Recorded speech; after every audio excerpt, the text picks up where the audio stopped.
C'est un événement unique qui ne se présente qu'une fois par génération.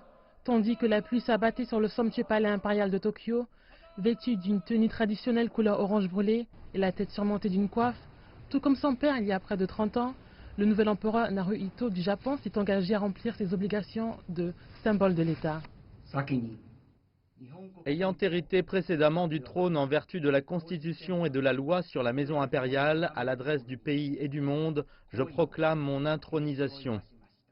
Des invités venant de plus de 180 pays et régions ont assisté à la cérémonie d'intronisation. Parmi les invités étrangers figurent le prince Charles du Royaume-Uni et des membres de familles royales à travers le monde.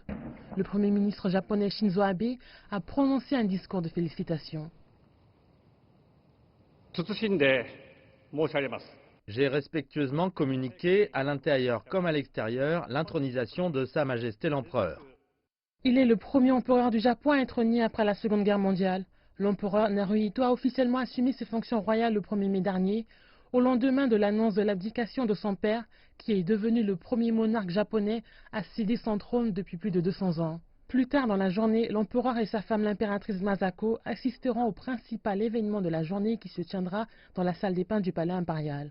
À l'occasion de cette intronisation, le gouvernement japonais prévoit d'amnistier plus de 500 000 personnes ayant écopé d'amendes diverses pour des infractions jugées mineures.